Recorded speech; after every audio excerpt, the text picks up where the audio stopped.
expect policymakers and planners to judiciously utilize this model to guide our efforts towards the achievement of the SDGs. President Muhammadu Buhari launches Integrated Sustainable Development Goals model in New York. We will do our utmost best to establish the appropriate policies to address the issues.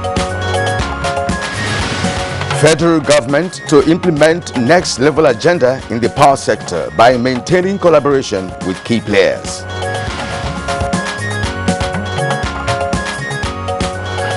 Nigeria's appearance in UK court today to challenge $9.6 billion breach of contract judgment. And Good Morning Nigeria today, we focus on fake news and the challenge of nation building. The world is indeed a global village with phenomena that either help in building nations or undermining such development. And one such phenomenon these days is fake news. Yes, indeed, Kingsley. Fake news is a global phenomenon that affects both the developed and developing nations as it threatens democratic process, security, and stability of any nation. Well, fake news has been around for as long as there has been human communication, as it were. But of course, we do recognize that with the advent of the mass media, the potential of fake news spreading has increased, and more particularly now that we are in the digital era of social media, that fake news spreads so widely and is so worrisome. Exactly, Kingsley, and the rate at which fake news is spread within seconds online and its consequences for gullible viewers, listeners, and of course the readers as well calls for concern. That's right. Many readers are caught in the web of trending fake news that circulate photoshopped images or stories that tend to incite or otherwise lead to reprisal attacks. Yeah, exactly. And it is widely heard that the war in South Sudan that broke out along ethnic lines at the end of 2013 was fueled by fake news. Many also link fake news to xenophobic attacks in South Africa that sparked reprisal attacks in other countries. And Kingsley, you understand that even some of the crises that Nigeria experienced and other African countries were also fueled by fake news that were not investigated before actions. Yeah, news that were not factual in the first instance. I mean, inaccurate stories or outright exaggeration of circumstances. Of course, you know that these days we have seen the advent of fake news, particularly with regard to the conduct of elections, whether in developing or in the advanced world. We saw that, for instance, in 2016 during the U.S. presidential elections that brought President Donald Trump to power, with reports that, among other things, smeared candidates and tended to sow mistrust. And well, as we said earlier, Nigeria also has her own share of fake news that threatens the democratic process, affecting development. Concerns are high on how to grow or rather control the dissemination of things that seem to be untrue. That's right. Now, this is particularly so because fake news challenges one of the ethical standards of journalism, that is to say, accuracy and factual reportage. But as it were, some operators of the social media are frowning at attempts at enthroning more discipline and more adherence to ethical standards.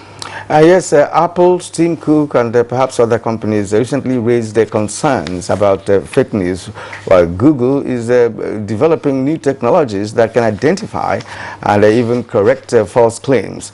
The fight seems to be fought on all fronts, as President Muhammadu Buhari raised the issue in his speech at the 74th session of the United Nations General Assembly. One question to ask is, with the advent of digital technology, where did the world get it wrong with matters of fake news? And how might the globe, and indeed for us in Nigeria, regain our sanity on account of the deluge of fake news that we get swamped with on a daily basis? What are the legal underpinnings that may be explored? And in particular, how can citizens insulate themselves from the barrage of fake news and then seek to understand issues as they truly are? matters of these issues, of course, will be raised with our guests in our conversation segment on Good Morning Nigeria today. And so on that note, we'd like to welcome you to Good Morning Nigeria once again. Broadcasting live on the network service of the Nigerian Television Authority. We're right here at the Abuja headquarters studios. I'm Kingsley Osadolo. And I'm Kirian Umayo, thanking you also for being part of our show today. And of course, you'll expect some other segments that will complement the package today. They will include the newspaper review, business, and others. For now, Lydia Odije Ochi is our guide on early morning news. Good morning, Lydia. Good morning, Kirian. Good morning, Nigerians, and welcome to the news segment. President Muhammadu Buhari has launched an integrated sustainable development goals model in New York. This will serve Nigeria as a policy formulation tool for aligning the country's national development strategies and programs and help in achieving the aspirations of Agenda 2030 as well as the lofty goals of the SDGs. As a government, we have since recognized that to achieve the 2030 agenda and the SDGs, we must scientifically understand our implementation context, carefully formulate policies and programs, and judiciously apply human and financial resources. This cannot be achieved with ad hoc planning. We expect policymakers and planners to judiciously utilize this model to guide our efforts towards the achievement of the SDGs and other internationally agreed development goals. Meanwhile, Nigeria and Portugal have resolved to partner more effectively in the fight against corruption, terrorism, piracy, oil theft, and other acts of criminality in the Gulf of Guinea and the Sahel region. This was when President Muhammadu Buhari granted audience to his Portuguese counterpart, Marcelo Rebelo de Sousa, on the margins of the United Nations General Assembly in New York. Mr. President talked about the measures that were being taken to provide to safeguard the security of the ships, and also he talked about piracy and other challenges, security challenges in the Gulf. They looked at the terrorist challenges and the steps that needed to be taken to address that issue. He talked about Portugal's support for Nigeria in those challenges. And then also, of course, the issue of irregular migration and the challenges that that's posing for Europe, the need for the European Union to be also supportive of Africa in addressing economic challenges. Back home, the federal government is to spend more than 200 billion naira in the construction of link roads connecting the second Niger Bridge at Asaba and Onitsha ends. This was made known by Minister of Works and Housing Babatunde Raji Fashola at the end of the Federal Executive Council meeting Wednesday at the Presidential Villa in Abuja. One, the construction of the Ibadan Ilesha Ife dual carriageway that connects Oyo and Osun State for 79.829 billion, and secondly for the link roads that connects the second Niger Bridge to Asaba and Onitsha. Total construction cost of these link roads is 200.176 billion naira. More on infrastructure. The federal government will implement the next level agenda for the power sector by sustaining collaboration with key players in the sector. Minister of Power Sali Maman gave the indication at a stakeholders meeting at Kainji Dam to find solutions to funding gaps affecting progress and growth of the sector. We will do our utmost best to establish the appropriate policies to address the issues such as collection of receivable, which has grave implication for the generation and distribution companies and the establishment of the cost reflection tariff for the sector. Still on matters of good governance, the World Economic Forum has applauded President Muhammadu Buhari's National Social Investment Program aimed at reducing poverty in Nigeria. This the forum endorsed by conferring the prestigious Public Entrepreneur Award on the Special Advisor to the President on Social Investments, Mariam Uwais. 40 other individuals selected from different countries also received awards. Government leaders, such as legislators, policymakers, and heads of government entities, as well as leaders in international organizations who harness the power of social entrepreneurship to create public good through appropriate policy or regulatory tool. Kim In-sun, Korea Social Enterprise Promotion Agency, Mariam Uwais, National Social Investment and Welfare Programs. Nigeria will this Thursday appear in the United Kingdom court that had earlier ruled in favor of an Irish firm Process and Industrial Development Limited, PNID, to challenge the $9.6 billion breach of contract. The Attorney General of the Federation, Abubakar Malami, and Information and Culture Minister Lai Mohammed say all is set to get favorable ruling in favor of Nigeria. We did the investigation with EFCC, and at the course of the investigation, we've been able to prove that the whole transaction was a sham. And while here, we're even getting some witnesses coming to talk to us to support our case. These things affect me and you, so you should get those people you have confidence in, the friends you have, to come and help us. Let the world know that there is serious conspiracy to defraud Nigeria. We've been able to reinforce our position on a narrative that we are going to robustly challenge the arbitration award. Vice President Yemi Osinbajo has vowed to waive his constitutional immunity to enable the most robust adjudication of what he describes as several baseless allegations, insinuations, and falsehoods against his person and office. The Vice President announced this in a tweet he personally authored. He noted that in the past few days, a spate of reckless and malicious falsehoods have been peddled in the media against him by a group of individuals. Vice President Osinbajo tweeted that he has instructed the commencement of legal action against two individuals, one Timmy Frank and Catch Ononuju, who the Vice President said have put their names to these falsehoods.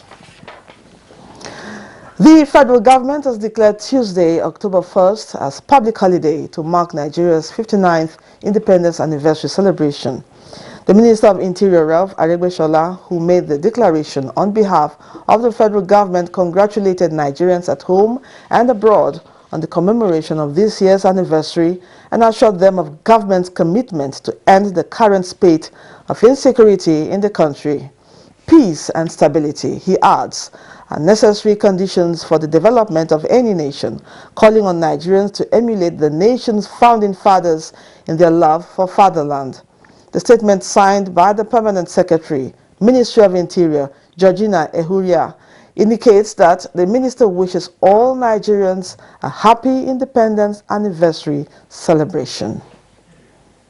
And that's the news for now. Good Morning Nigeria continues with Kingsley and Kirian after this break. Good morning.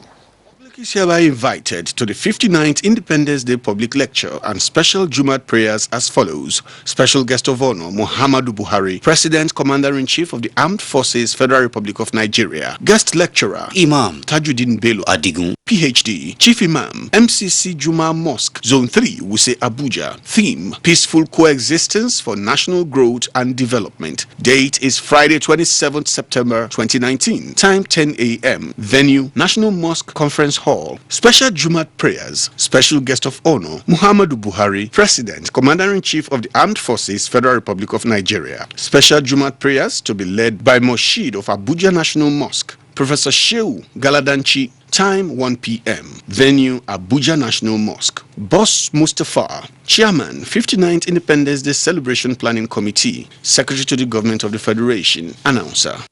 Imagine a luxury peak breakfast on top of the world in Dubai. To Dubai. Collins! Hope you bought enough peak milk.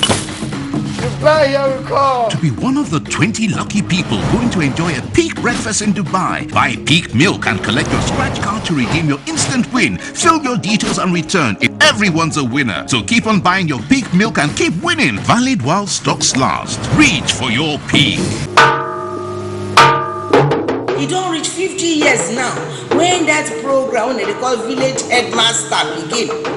None of the program now. That program when all of now they run, go home, go look for my television. I want you now to formally tender your apology to Headmaster Ali for causing him so much embarrassment. Now 50 years now. So because of that, we won't get big party. Big party where we will start everything for the 8th of October till the 11th of October. Now me, I'm a body invite you now. I'm a belly just the sweet. Because I don't say all those people they drink my party. Then go come drink it to go again. And you, radio jam go, they call you now. You now not forget it. Mommy is ready to receive me a bundle of joy. Mommy is making my home cleaner and safer. We are Dettol sure. Daddy is home. He must be germ-free. He needs to be Dettol sure. My clothes are so nice. We are Dettol sure. Illnesses can happen at home too. That's why Dettol and me together will make my baby's home safe and to protect from up to 100 illness-causing germs. That's why moms want to be Dettol sure. We are Dettol sure.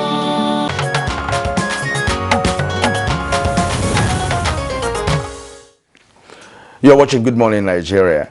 Now, United States African Development Foundation and Niger State have signed a memorandum of understanding for strategic partnership, a deal that worth $10 million over a 5-year period. And details of this and more with Abdulkarim Zumi in our business news segment. The foundation is providing $5 million grant, and Niger State government will equally provide a matching fund.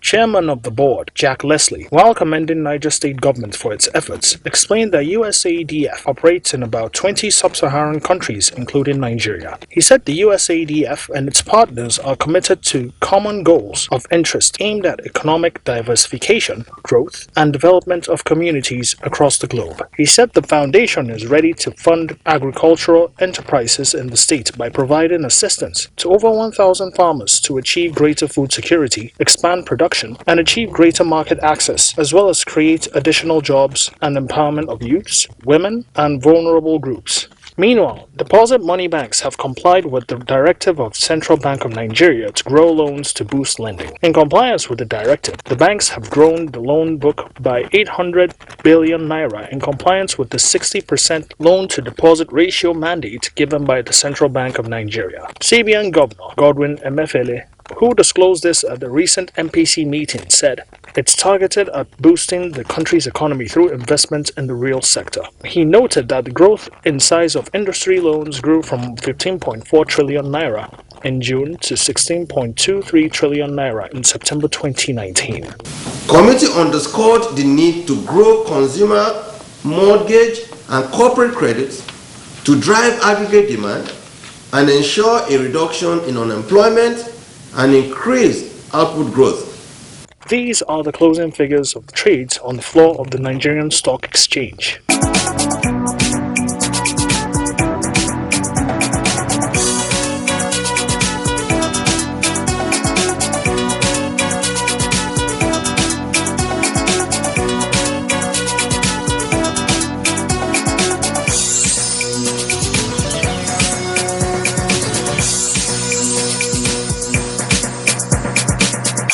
With business news, Abdul Karim Zurmi.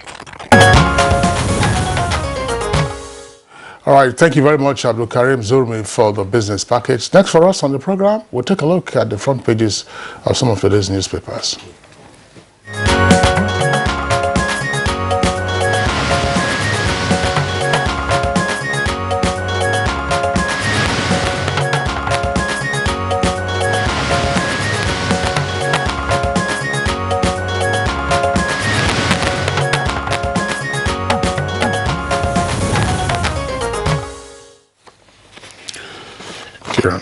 All right, next for us now is our newspaper review, and here we have Bayo Atayebi to do just that. Bayo, good morning and welcome. Good morning, Kyrian. Good morning, Kinsley. Good morning, Nigeria. All right, Bayo, good to see you. Thank you. We have 5 newspapers with us this morning.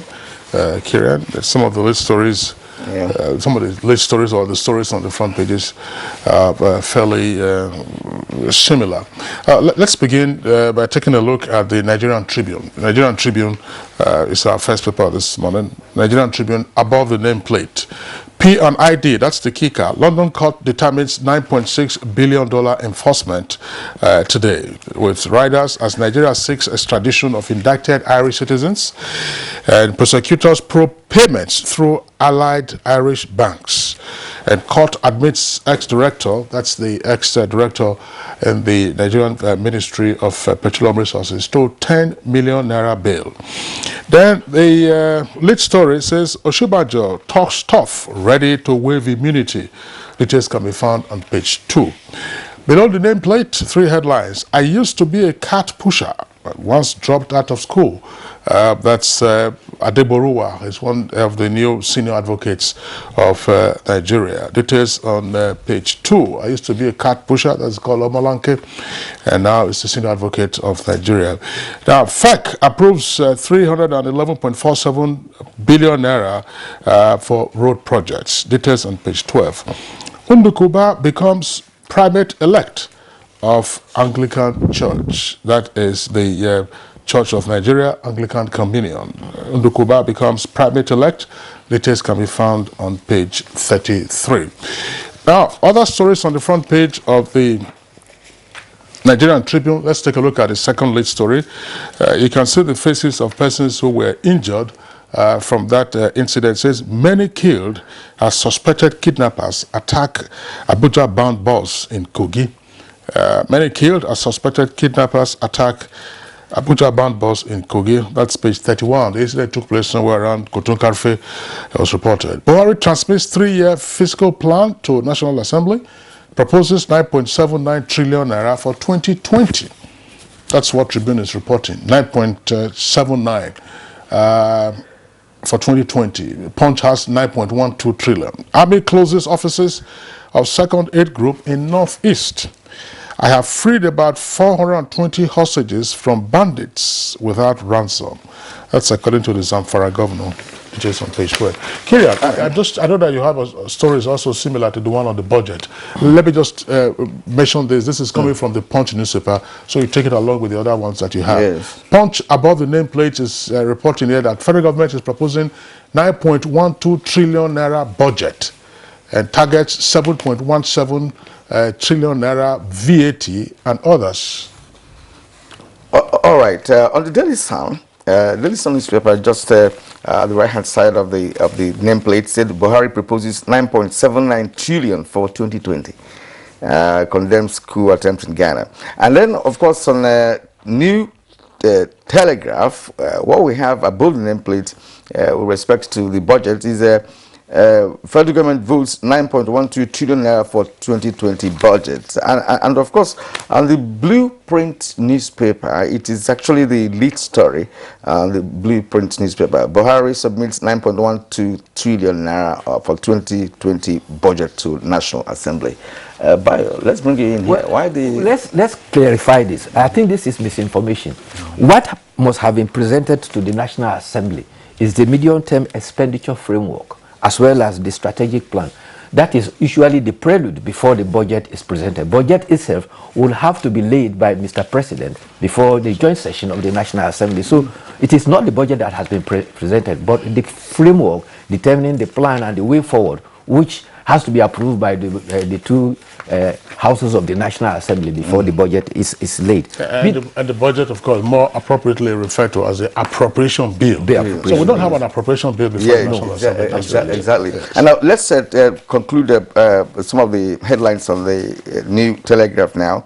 Below the nameplate, we have FEC approves 311.8 billion naira for roads. It's on page 2. Hoodlums vandalize NTA stations and vehicles. It's on page 8.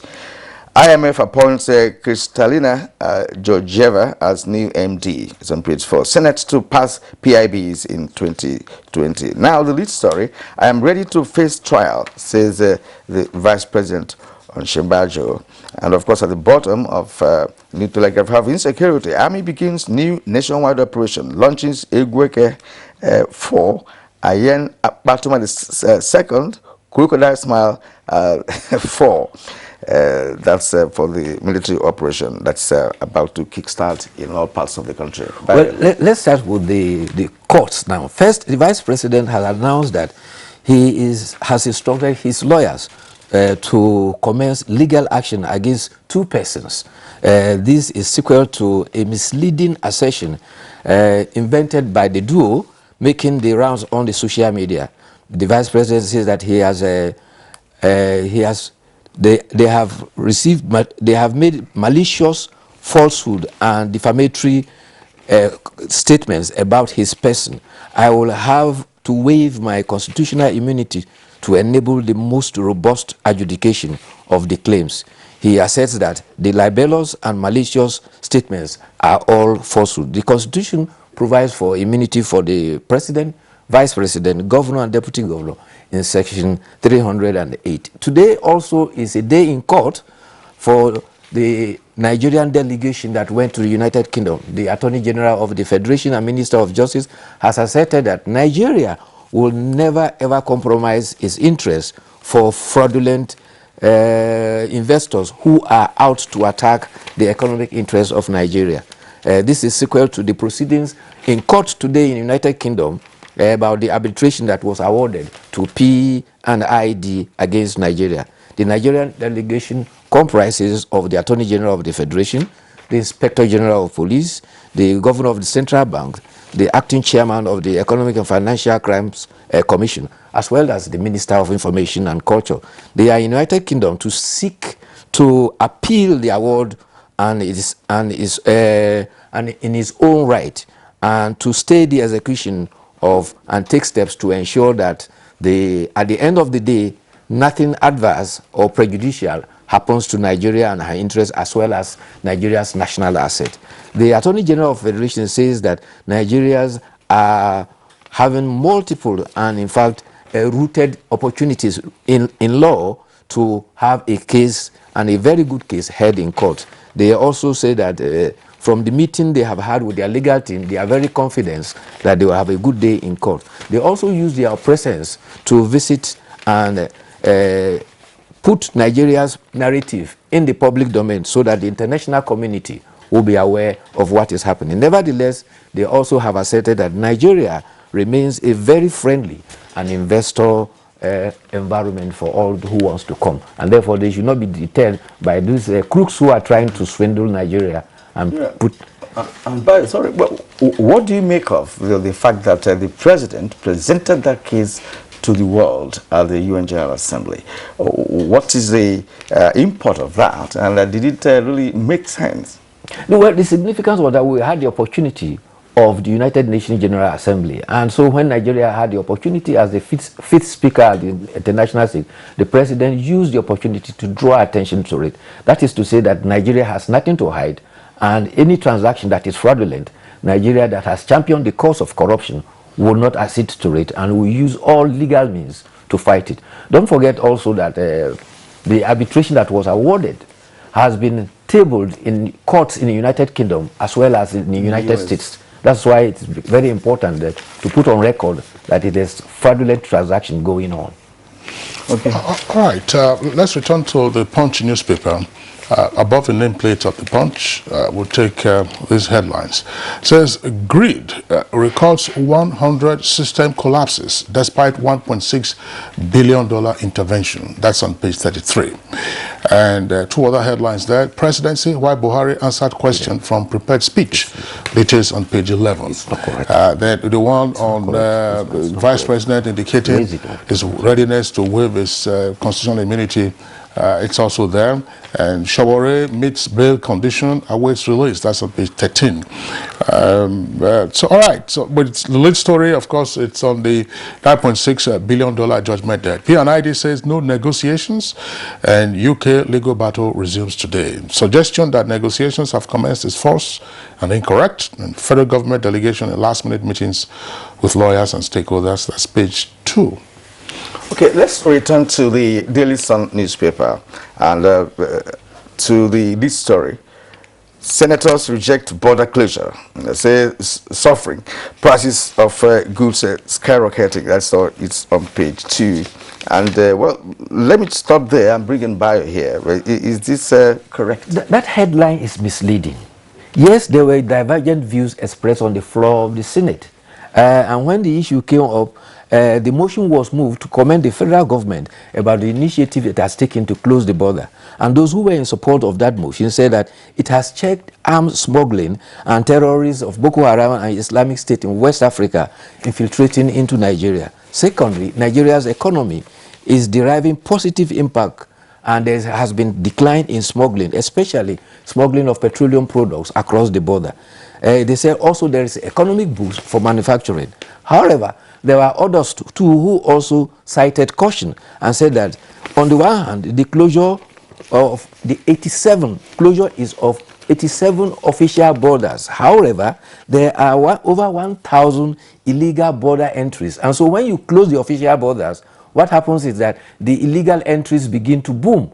And so, and the Nigeria Immigration Service does not have the manpower to man the illegal routes. Therefore, there is a possibility that rather than stopping smuggling through the official borders, the illegal routes, which are more than the official routes, will increase in tendencies towards border. It's not that they condemn the border closure. At the end of the day, the resolution of the House was that they enjoined the Minister of Foreign Affairs and the Minister of Internal Affairs to make diplomatic overtures to their counterparts in Benin Republic, Cameroon, Chad, and Niger Republic to stop their country from being used as a basis for smuggling goods into Nigeria. Attention was also drawn by some members of the Senate that we have to be very careful in the face of the free trade agreement as well as ECOWAS protocol, so that we don't offend those protocols, international protocols, with the closure of the border. So it's not true that they entirely condemned the closure of the border. There were divergences. In fact, there were those who even brought political dimension to say that government is just doing that for politics. But again, you can expect that from politicians. It cannot be for politics, you know, because I recall that we were hosted the PRO of Nigeria Customs Service, and he brought up the fact that all those unlawful entry points. Now, even if the custom officers across Nigeria hold hands, you know, that they cannot really cover it. And these are dangerous terrains that those bad men and women have created over the years. They also said that that's one thing that is so worrisome too, that in some border communities, you have someone who has his bedroom in Nigeria and his sitting room in another country. And, you know, there are intermarriages, there are, you know, across borders and what have you. And that also poses a lot of, you know, challenges, you know, for them who are even handling the issue of this partial closure. All right, 2 days ago on this program, we discussed the management of Nigeria's border communities. The Comptroller General of Immigration was here with us. The Deputy Director in charge of information for the Border Communities Development Agency was also here, and indeed other guests that we had discussing the state of border communities in Nigeria and how crucial they are to ensuring the nation's security, as well as helping to forestall some of the illicit activities we find around the over 1,000 illicit routes. One issue that arises from this that is relevant, in my opinion, the Senate's discussion yesterday in plenary of the border closure is as follows. The Senate also has announced its committees. I went through the list of the committees, unless the list I saw wasn't exhaustive. There is no committee on border communities. And Nigeria has over 3,000 border communities officially on record. And this committee is spread across 21 states and over 100 local government areas. The Senate doesn't have a committee on border communities, and apparently the House of Reps also doesn't have a committee on border communities. Now, the state of underdevelopment of the border communities is so worrisome that having to get them to be patriotic or nationalistic, it's almost a big challenge. Well, it's very difficult to do that because they have to exist. They do business, whether legal or illegal, for the sustenance of their lives. Aside from that, Kirian, on the other side of the borders, those border communities are better maintained. They have infrastructure. I mean, they have schools, they have clinics, they have health facilities, and Nigerians sometimes have to cross over to these other locations elsewhere. That is one. Then you ask yourself, the lawmakers, we keep hearing of constituency projects. Where are those constituency projects don't involve the border communities? Over 3,000 of them. When time comes for election, you go there to canvass for votes. If those persons are excluded, you say that they have disenfranchised the people. So I think that those are some of the issues that the lawmakers should focus on. Not just constituency projects, as case may be. I remember that in the states, we still have tiers of government. That's right. We have the councillors, we have local government, we have the state governments, and those border communities also belong to those states. So what are the states doing as well to include the border communities in their budget and of course in their developmental plan? Another area is to look at how to use drones and other technology to man the borders. For instance, even including our pipelines that are always victims of vandalization, that we have to man them. We are using Nigeria Civil Defense Corps. Saudi Arabia, for instance, have an electronic room that they are able to monitor all their pipelines across the country. And if anything happens, they know. We should be able to find the means of using technology to monitor the border. Honestly, we don't have time to go on with this, but don't even talk about technology. You know, why I say that is because if you look at our development trajectory in science, technology, and innovation, right, it's as if we have not even started. You know, we're talking about drones, and I can tell you that there are Nigerian scientists and engineers that can really manufacture drones in the first instance. So put it as a research challenge to them. Bring them together, challenge them to develop these drones. You don't have to Ministry of Science and Technology. Exactly. All right, we're about to round off this segment, but let's take some... Yeah, Kieran, just, you know, there was a story we took earlier about an attack on the NTA offices at Uyo. That story, you can find it in greater detail on page 4 of the Punch newspaper, and it's pretty unfortunate. Let me take a bit of the story. Yeah, go ahead. It says, page 4 now, it says, motorcyclists protest colleagues killing, vandalized TV station. Commercial motorcyclists in Akwa Ibom State on Tuesday stormed the Uyo station of the NTA to protest the alleged killing of one of their colleagues by policemen attached to SARS. It was gathered that Now, the police later went to the NTA station to make an announcement on the enforcement of the ban on motorcyclists in restricted areas when the angry motorcyclists trailed them to the station. So, what has that got to do with the Nigerian Television Authority? Exactly. I mean, there's a... All right. Misplays aggression. Yeah, exactly. Let's go to the blueprint and just conclude. And by the right-hand side of the blueprint newspaper, we have activists sues Shell for non-remittance and others. That's on page 9. Nigeria loses $29 billion annually to a poor power supply. It's on page 34. And at the bottom, we have a federal government declares Tuesday a public holiday for independence anniversary. It's on page 8. JAMB to candidates. No 2020 UTME without NIN is on page 16. Kogi poll, it will be a miracle for PDP to get 25% votes. That's according to Adeyemi. It's on page 5. While we concentrate on security infrastructure development, says President Buhari, is on page 32. Can I draw attention to this other story? Nigerian military has closed the office of Mercy Corps in the northeast. This is the second office that will be closed. Last week, the Office of Action Against Hunger was closed for aiding and abetting a terrorist organization. This one was closed because when a vehicle that was conveying fish was searched, they found 20 million being conveyed there. And when the driver was asked, he said everything belonged to the Mexico. And the suspicion is that they are aiding and abetting some of these insurgents. You recall the challenges that have been reported by the military about the non-governmental organizations in the Northeast. Particularly in Maiduguri alone, they have hundreds of them. That's right. Proliferation of NGOs. And some people say, and some of them have booked hotels and paid in advance for about 2 to 3 years. And people say, look, that where there is war, there is business. You don't understand? That's exactly. People go to where there is war for business. But if the NGOs there are doing this kind of thing, of course, it's very unfortunate and unbelievable too. Humanitarian business. Yes. That's what it is.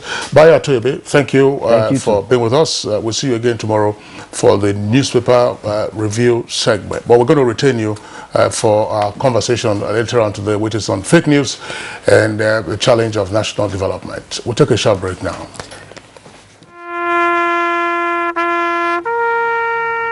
They are there at the crack of dawn. They are there busy preparing while we rise for our day. They are there silently, guarding, waiting, listening, and watching. They are there ready in the sky above and the waters below, in the blistering heat of the day, in the dead of night, willing, indefatigable, determined in the defense of the sovereignty of our country. They are our first line of defense and our last. They who have paid the ultimate price in defending us.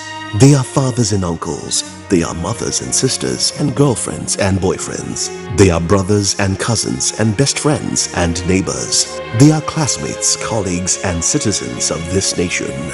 They are our defenders and deserve our respect, our prayers, our thoughts. Nigeria, please support our armed forces.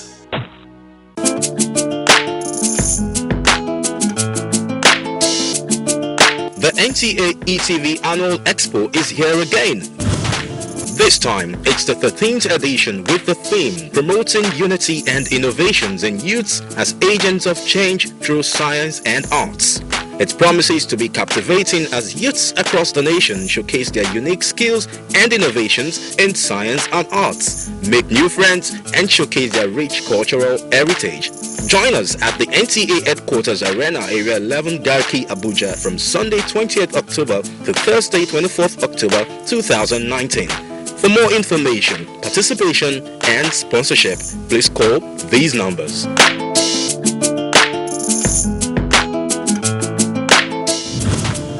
NTA ETV, promoting learning.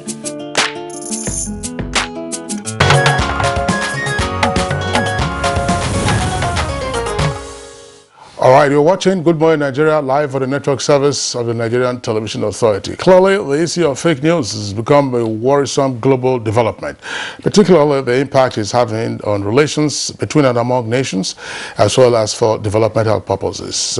In his address at the 74th session of the United Nations General Assembly, which is ongoing, President Muhammadu Buhari drew attention once again to the harmful impact of the use of digital media, in particular, of course, spreading fake news. Let's listen to excerpts of the issues relating to fake news and what the views are before we bring in our guests.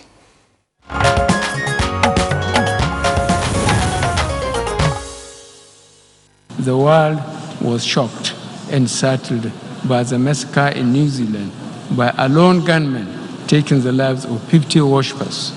This and similar crimes, which had been fueled by social media networks, risk seeping into the fabric of an emerging digital culture. Major technical companies must be alive to their responsibilities. They cannot be allowed to continue to facilitate the separate of religious, racist, xenophobic, and false messages capable of inciting whole communities against each other, leading to loss of many lives. This could tear some countries apart. We have a completely wild and unruly social media. We must begin to do something serious about fake news before it consumes us all. Aside from the damage done to the credibility and integrity of public information, The capacity of fake news to cause alarm and fear and even fatal violence has been demonstrated again and again. The herdsmen, farmers clashes, and even other conflicts in Nigeria in particular have been fueled largely by fake news.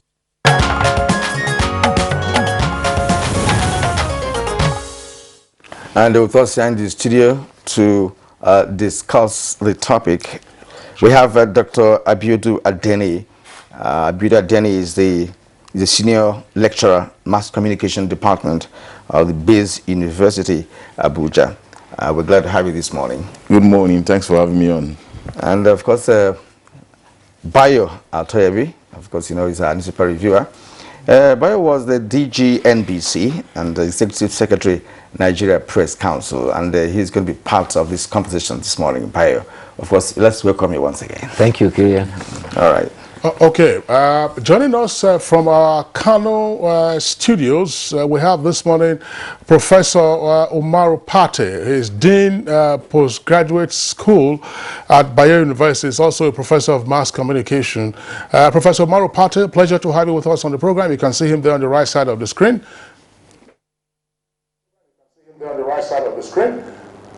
Good morning, Kingsley and the rest of the team, and Nigeria.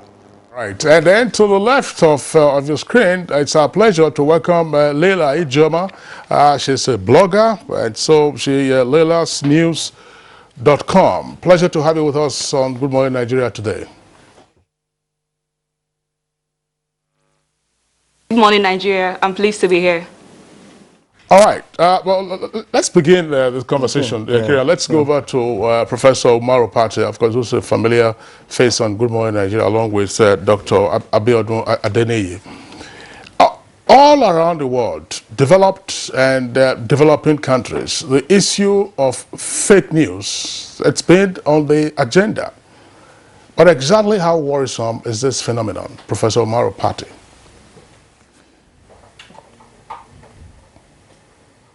Thank you very much, Kingsley, and good morning, Nigeria, once again. The issue of fake news has become a global issue and is quite worrying, like you have mentioned. Fake news has always been with us, but it has gone so high and so worrying of recent for a number of reasons. Number one, the advent of the internet has led to intensification in the proliferation of smartphones.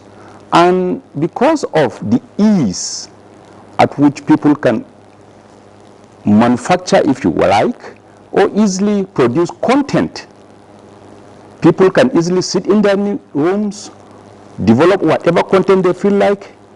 Then the computer has made it so easy to manufacture and not only to manipulate pictures.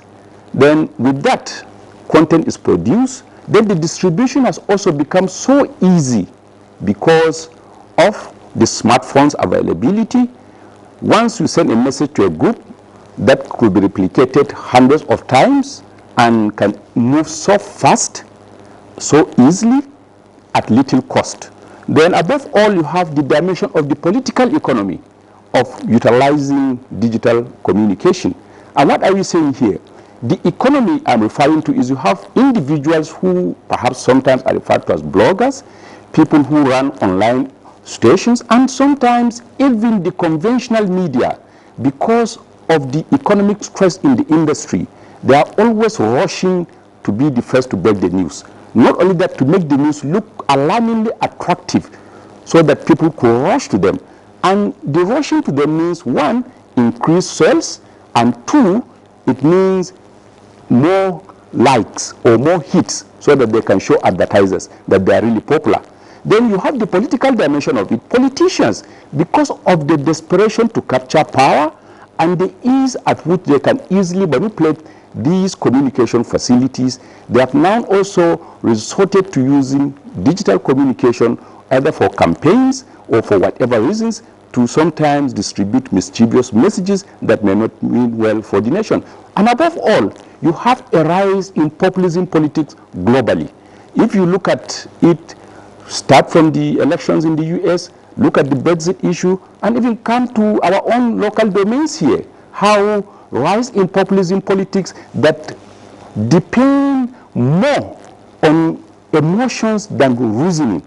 And our people who are increasingly becoming also, do I use the word lazy in reading books and mentally tasking activities, they become easy victims and so vulnerable to the extent of consuming anything they see online because it's easy to read, and mostly these messages are packaged in such a way that they can so be consumed without difficulty. And in the context of Nigeria, you can also talk about issue of corruption and also the low level of knowledge about our own nation. Now, a lot of us, particularly the young, know little about the history of Nigeria, little about the geography of Nigeria, little about the diversities or the multicultural nature of the setting of Nigeria. And because of that, we have a kind of media that increasingly focus on so tiny places that are no longer as national as you may wish, and they give people information that perhaps hardly tells them much about the rest of the country. So we all sit in our own local corners, in our own provinces, in our own local governments and states, and think that we know Nigeria so well. We know the people of Nigeria so well. Therefore, we could sit and pass judgments and make very authoritative statements about the other person. So you could see how all these things are now forming what you could refer to as conflicts, you could refer to as retrogressive behaviors, all consequences of fake news resulting to hate speeches that, as we have said, affect our behavior, translate into conflict, and above all, retard our development. All right, thank you very much indeed. He has raised very pertinent issues here. And of course, we have to believe that technology has made it a lot easy for the escalation of fake news across the globe. But now it is said that fake news is as old as news industry itself. Propaganda, misinformation, hoaxes, and even satire have long been in existence. So, Dr. Abiodun, how do we evaluate news for its reliability and truth? Well, evaluating news, takes a lot of things, but the first thing that interests me really is for us to put the word fake news in context. Fake news looks more like an oxymoron to me. It's like talking about Sweet Sorrow by Shakespeare, or talking about The Changing Scene by Paul Gilroy. Two contracting words. If you say fake, it means that it is not original.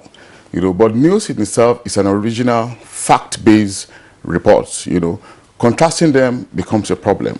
But we're going to accept it as a lexicon that has come to stay.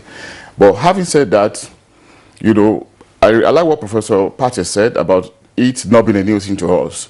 If you remember what happened to Janet Cook, an American journalist, who wrote a fake story, and eventually gave rise to the word cooking up a story. One of the things that will let us know that it is not essentially new for us to have disinformation, misinformation, false half-truths, reports that are not absolutely, that are very, that you can flaw very easily. It's not the beginning of, it's been with us over time. But we need to accept fake news, as a price that we'll have to pay for the maturing intelligence of mankind. It is not the beginning. We've had it when the aeroplane came. I've made this point several times. The Wright brothers who invented the aeroplane, they didn't know there would be crashes. And technology has tried to perfect it over the years so that it will not, there won't be crashes, but we are still having crashes. So that's the downside of the aeroplane. And even the motor car, we have accident, we have air pollution. That is the downside. Okay, the rise in communications technology has also come with its own downside, which is fake news. First, it's not new.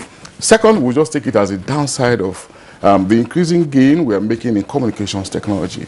But you see, there's nothing that comes up. Anytime we have a downside to technology, what it should do is to further challenge us to get our intelligence around it so that we can deal with it. So what do we do in the circumstance? We need to come to the terms with the fact that we need to make audience, we need to make readers, we need to make viewers to be much more savvy, okay, to be much more discerning with the information that is thrown at them. Because the world we are in is a world where you continue to see closet nymphomaniacs. We are all not normal. We may look normal, but the way people perceive things are completely different.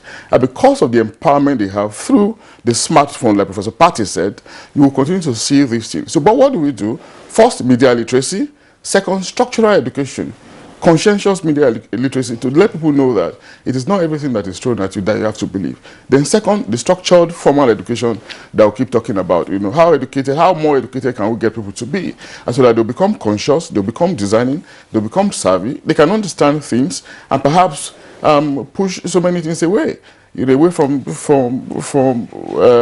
internalizing them and probably using it to getting it to propel them to action. So these are some of the things I think government should begin to think about. But to say that fake news will go away might just be difficult, because it's going to assume another dimension. You know, because the world users are seeing it as as an expression of their liberty.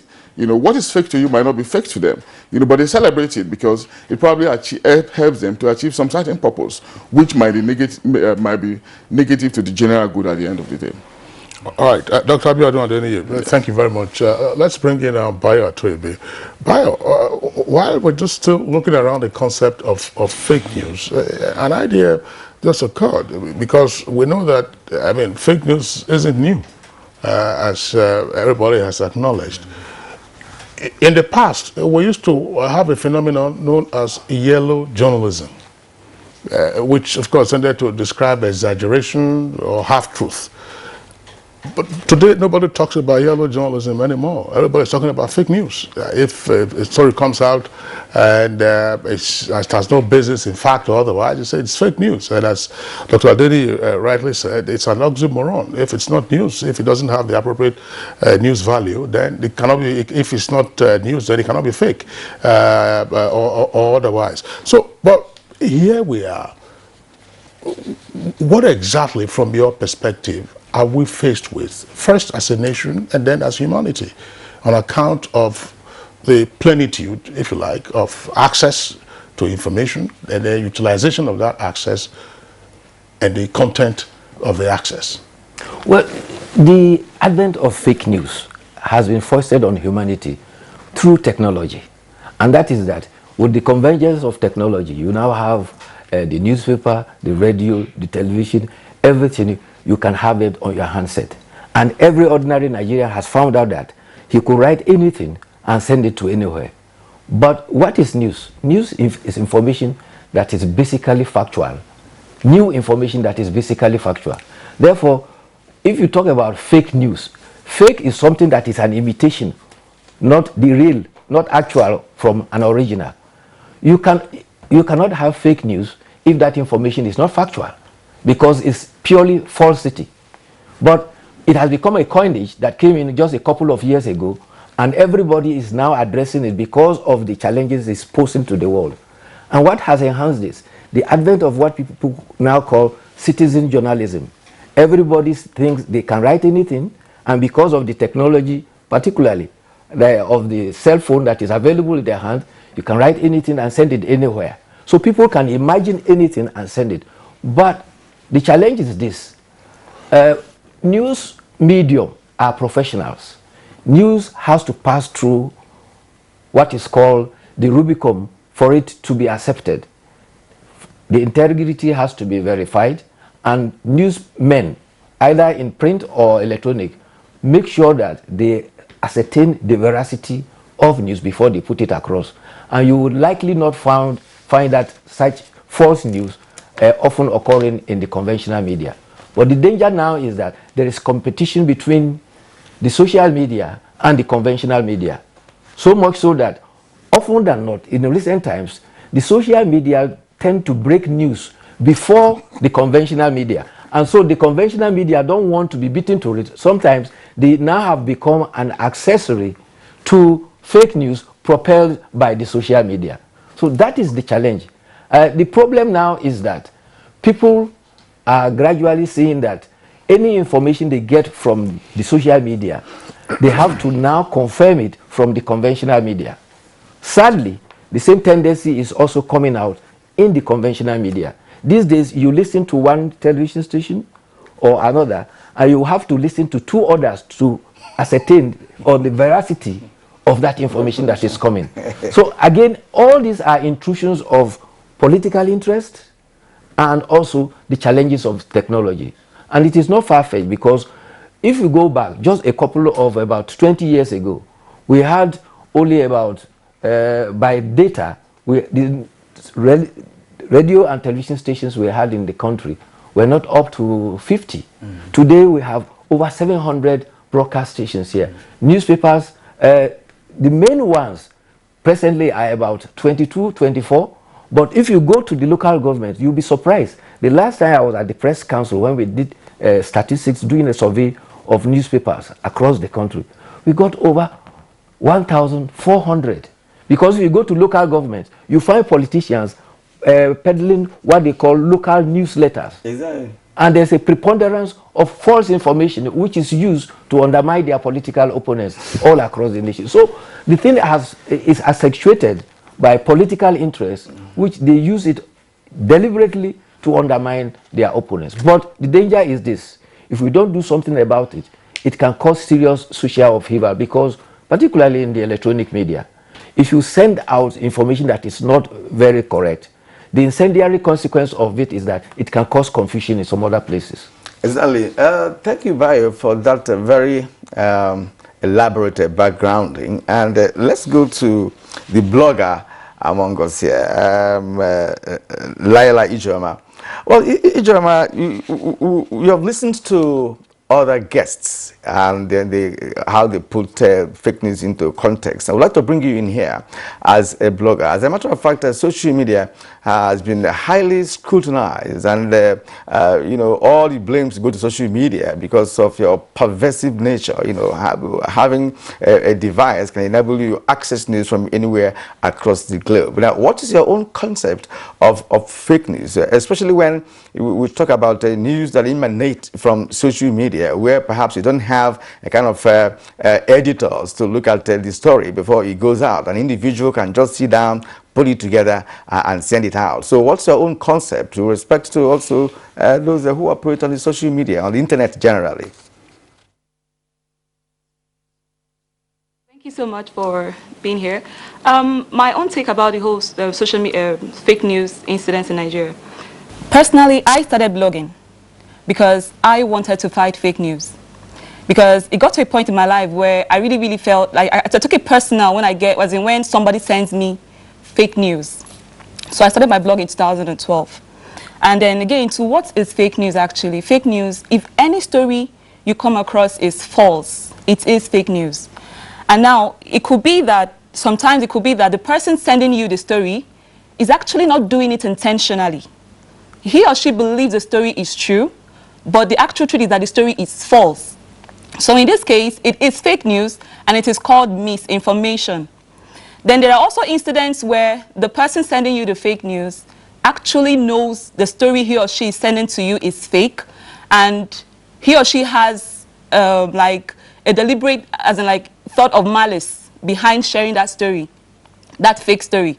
So in this case, it is fake news, and it is called disinformation.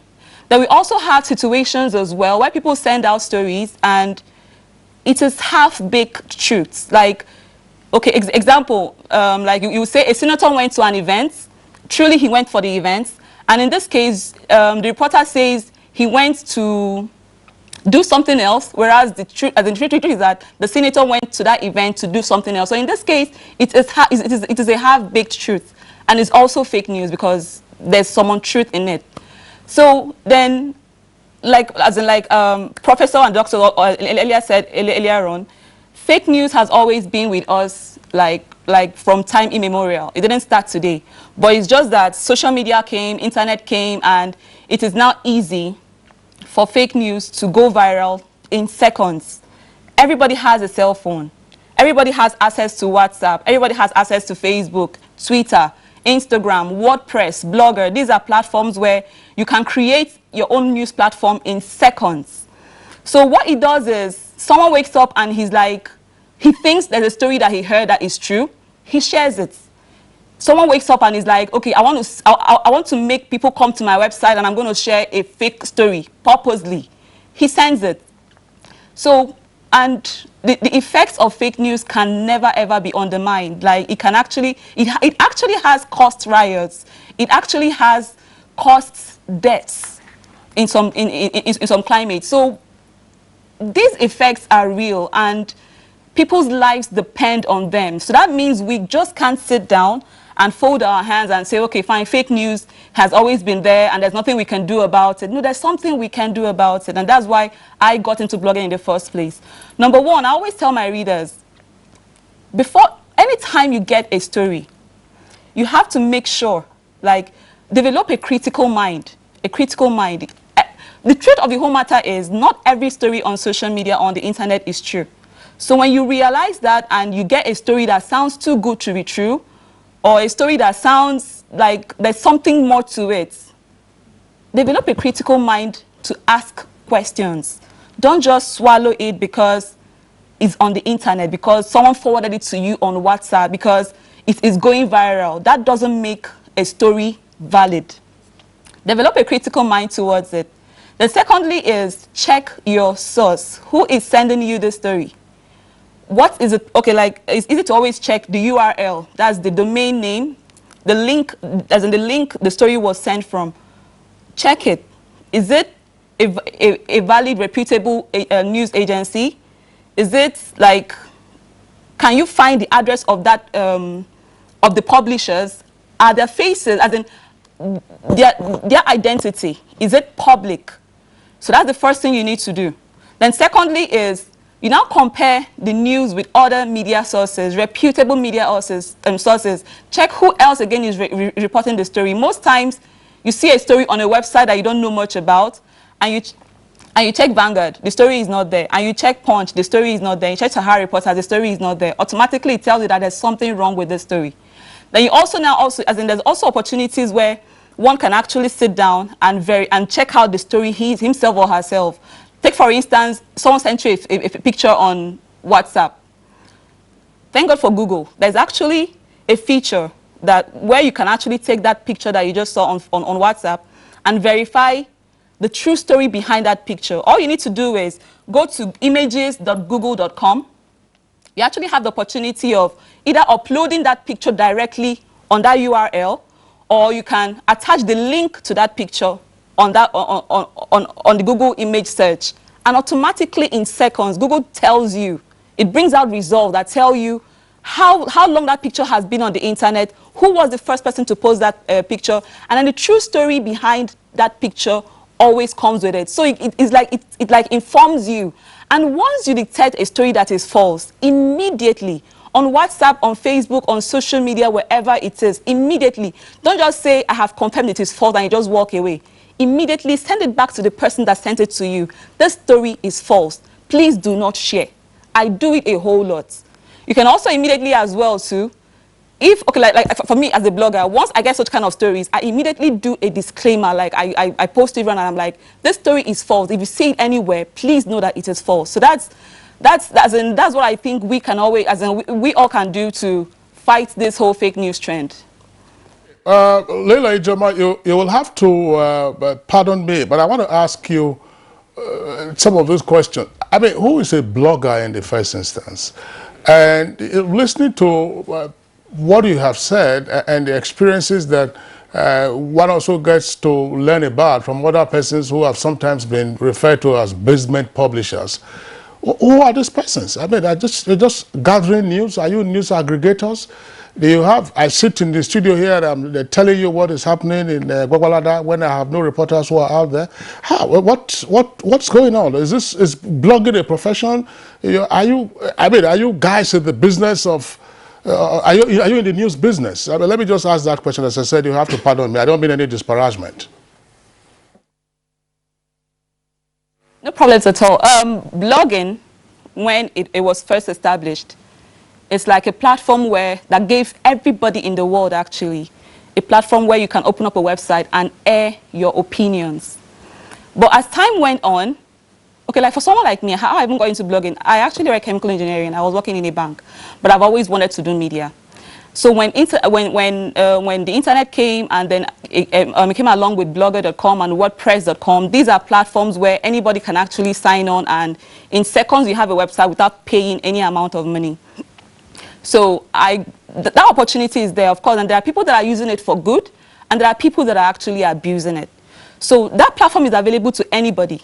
And when you open up your website and you start airing your views, you automatically become a blogger. For me, I am a professional blogger because I actually quit banking in 2016 and I'm now doing media blogging full time. And I'm actually looking to get into NIJ so that I can study journalism properly, because I actually studied chemical engineering. So I am a professional blogger and I use my platform for good. Because of the internet, anybody can be on the internet. Everybody can own a blog. But there are people who are using this platform for good. There are professional bloggers. We even have a guild of professional bloggers of Nigeria, where before you become our member, we check and make sure that you are not part of these people that do fake news. So blogging is actually becoming a profession now, thanks to the internet.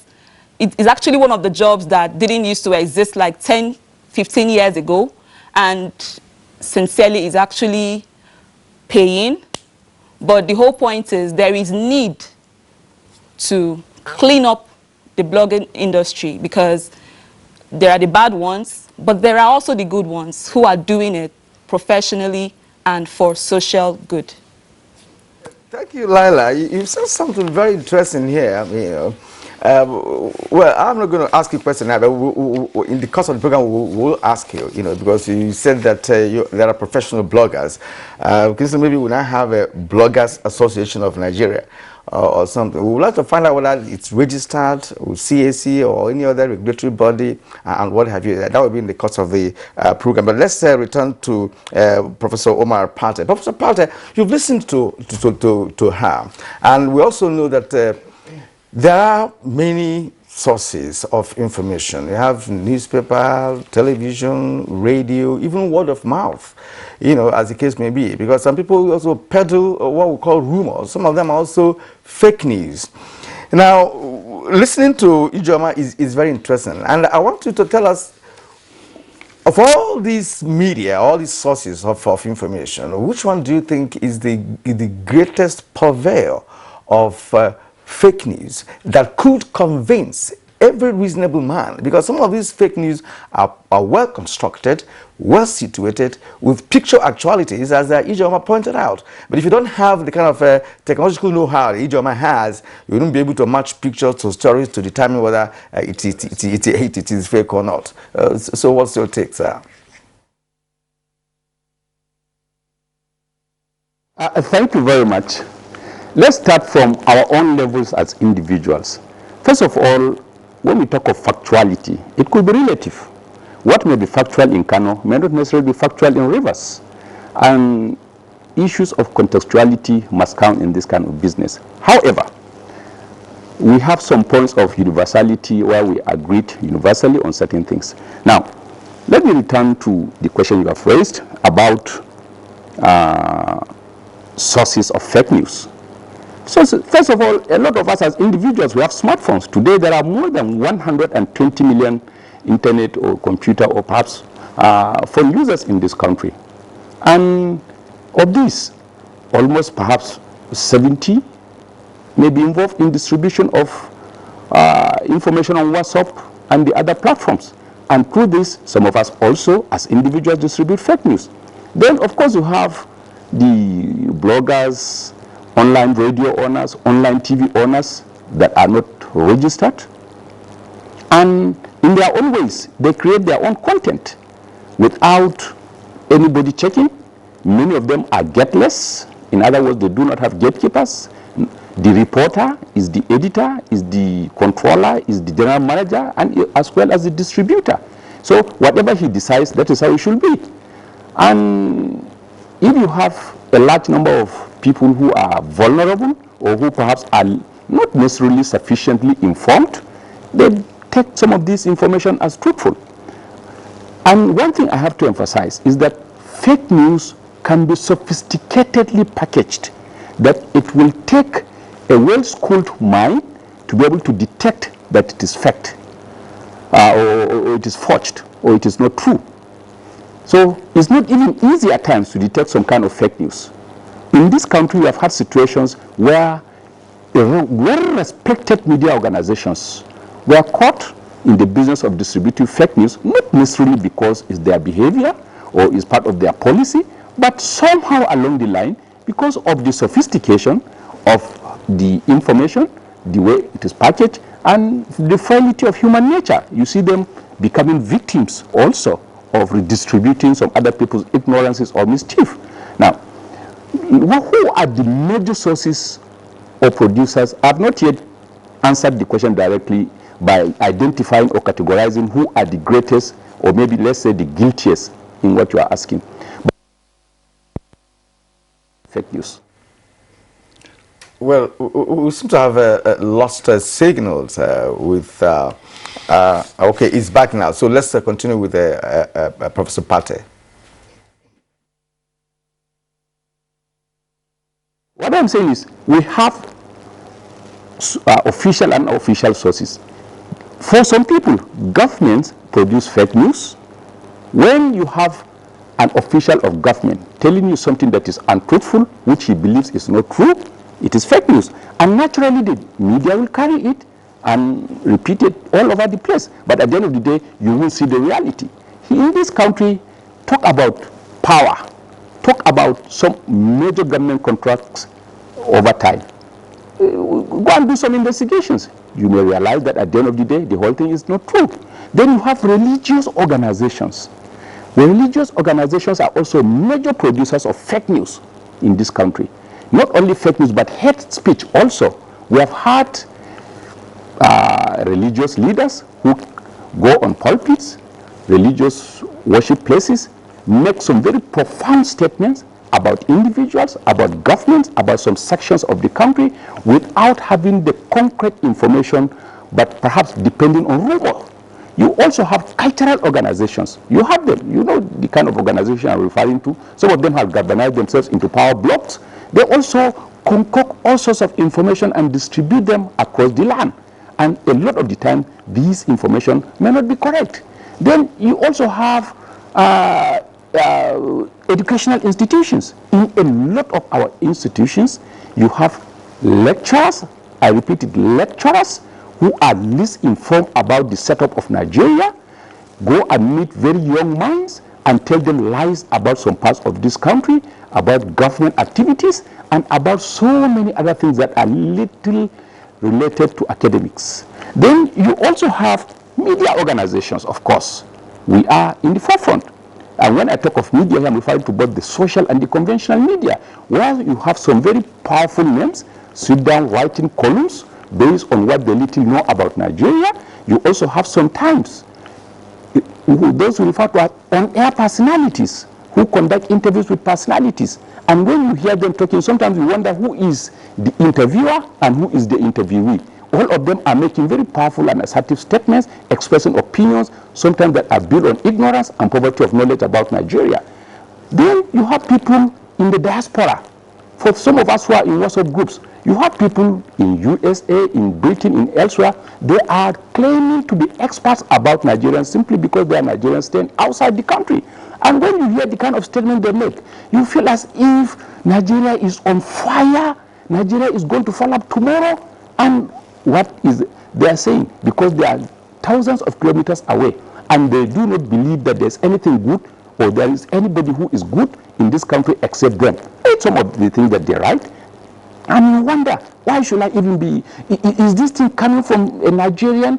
The distribution of this kind of poisonous ideas that promote no good. And then you ask, what is the intention? Somebody who is thousands of kilometers away in the United States, but here he is making profound statements, trying to provoke, trying to incite in the form or in the name of knowledge.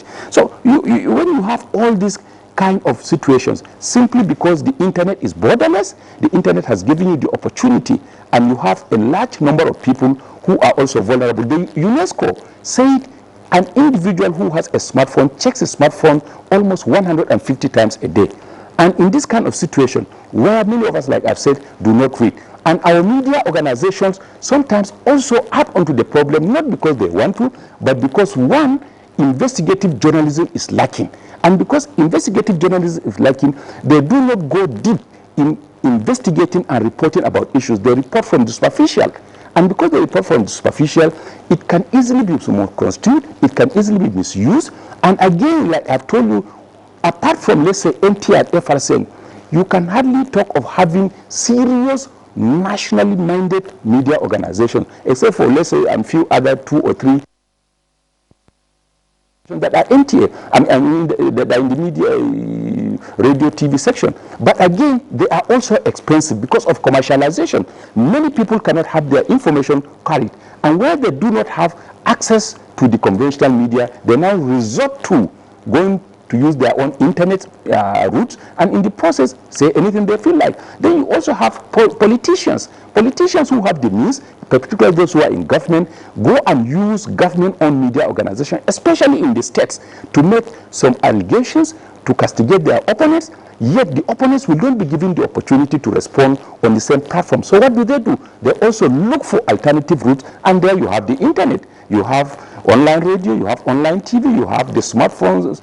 So people use them also, and in the process distribute all kinds of lies. But most importantly, we need to know Nigeria more. When we know Nigeria more, if I'm in Kano and you lie to me about rivers, you tell me about something relating to pollution in rivers, or tell me something about desertification in Yobe, because of my knowledge of Nigeria, because of the knowledge I have of history, and look at how people are willingly, violently trying to change history of issues in Nigeria today, especially some of our elders who have almost retired from life. But look at them trying to destroy those of us who are trying to grow.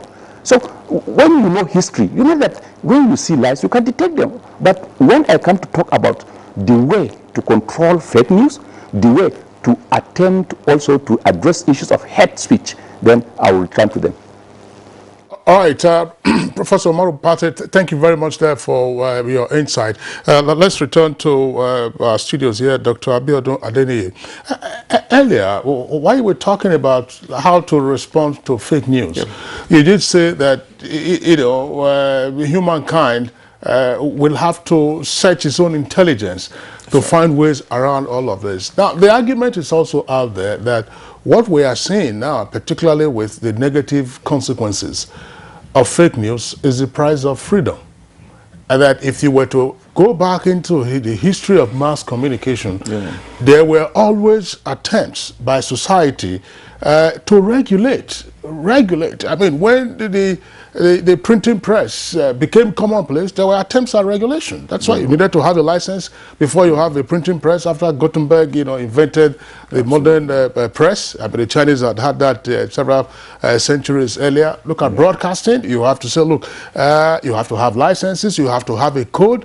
But the laissez-faire doctrine appears to govern the digital age. And here we are, everybody's bemoaning the fact that, look, we are almost being swamped by the deluge of fake news that makes no distinction between news, which is fact, and an opinion, which is free and sometimes toxic. Well, very well situated, really, but I think it's the nature of man, it's the nature of systems and societies, for us to have new challenge, when we come up, when we're at any point in time when we make a breakthrough, it usually will come with one or two challenges, and that's what we're witnessing with the story of fake news, But the way I want to look at it is for us to see it as crime, for instance. Ever since the history of civilization, have we been having crime and criminal acts, And societies, systems, governments have never shied away from trying to curb crime. It's something that you always find in any system. There's no system that is crime-free. Okay, it's something that is seen as a fact of life, a fact of society, and that's why governments have tried to rise above it to deal with it. And that's how I want us to see fake news too. The other time, earlier when I was citing the example of the invention of the aeroplane and the motor car, I also remember the dynamite. When Alfred Nobel invented the dynamite, it was supposed to help engineering and construction, but of course we know how it's being used to destroy humans, to destroy properties, and to cut short the lives of processes and procedures in human existence. That's the nature of life. And of course, we are in an increasing environment of socialization. The social media, which has brought about this, has also helped us in interaction. And let's not look at the downside alone. Let's not look at the disadvantage alone. The fact that we can interact more, the fact that we can socialize more, has actually stimulated thought and bring about greater level of ideation and intellection, leading to growth in systems and societies.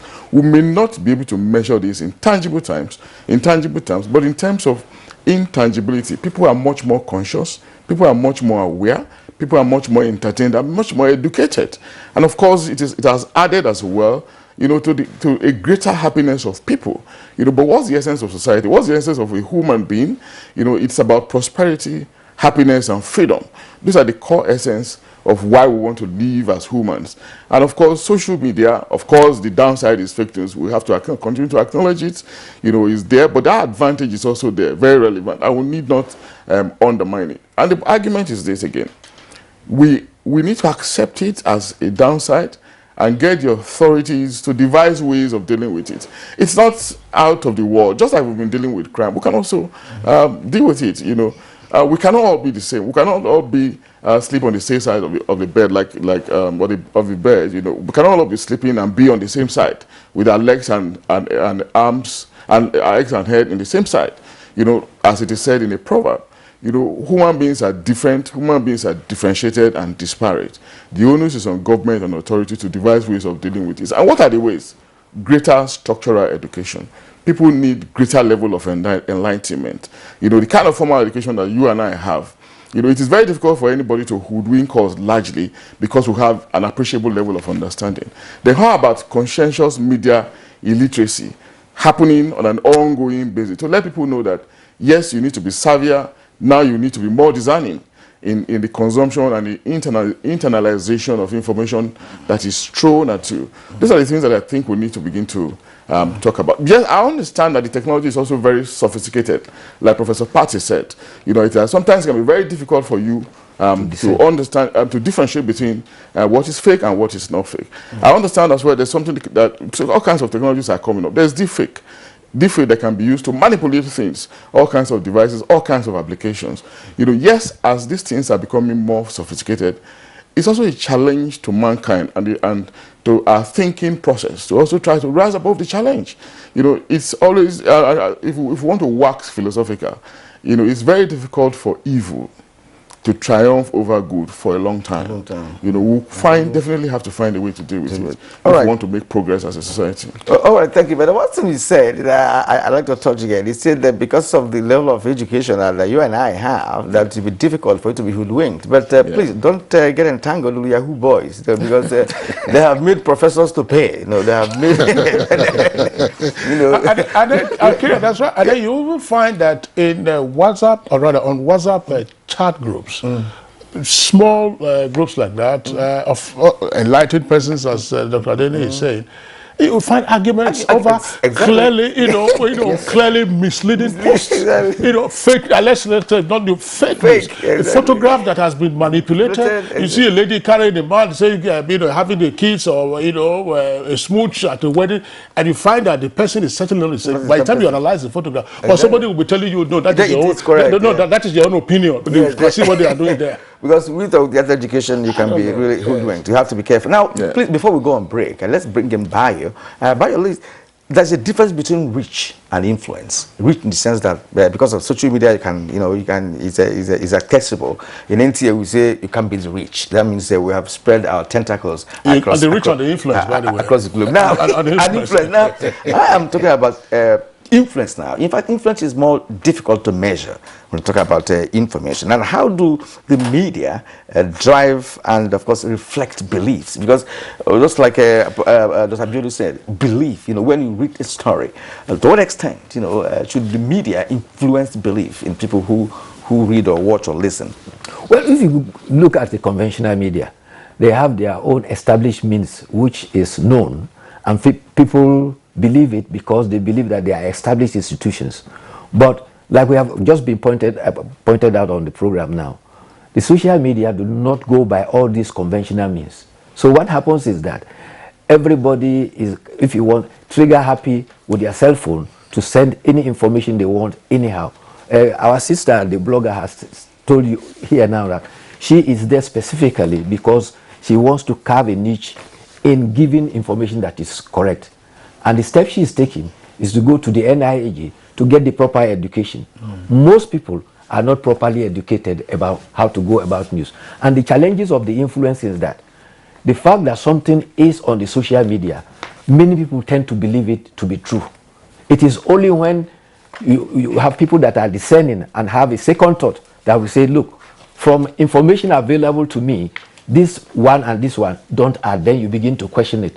But most often than not, majority of people who are lower down the rung of education do not have those discerning ability to know whether this is possibly true or not, and therefore the influence is misled and they are negatively influenced. But the fact still remains that it is the drive for freedom that is leading everybody to this. For instance, you now have radio and television stations that are on the net avoiding the licensing procedure. This is because for you to get license, you must have your location and certain conditionalities met, and there are conditions that you are supposed to satisfy. And since the advent of radio and television, owners must have to be licensed because of the sensitivity of broadcast and the consequences of incendiary, which can cause societal upheaval. But they have taken liberty of this. You don't require any registration to have an online radio or television. And that is why of recent, the Ministry of Information raised the issue that government would now have to contemplate licensing some of the radio and television stations that are online. The challenge is how they go about it. Well, that's right. I mean, that's the issue with something that we can go on talking about. That many matters keep arising. You ask yourself, you know, the news agency, some of these bloggers, they are pretending to perform the role of a news agency. The entire structure that governs a news agency isn't what one blogger can muster. Yes. In the first instance, I mean, if I were a blogger and I'm not one, I mean, we don't be firing off all of these things. And that's why it's interesting to know from Laila Ijoma that she wants to go to school, you know, and it's very important if she can do that. Go to NIJ and get some formal education or formal yes on journalism. So yeah, that's right. Well, unfortunately, some persons have also said, you know, that's what we are saying with fake news signals, or rather, it's a consequence of the death of gatekeepers. And I think Professor Umaru Pate also touched on that. We have a number of tweets that have come in, but we'll take a short break now. When we return, we'll take those tweets and then return to our guests. Can I see your particulars, sir? Officer, my particulars no dey here. In that case, you'll have to come with me to the police station. Officer, which levels? Where I for find you something make you take arrange your weekend. What? Offense number 1, driving without particulars. Offense number 2, trying to bribe an officer of the law. I won't harass Nigerians or take bribe. Change begins with me. This message is brought to you by the National Orientation Agency in conjunction with the Federal Ministry of Information and Culture.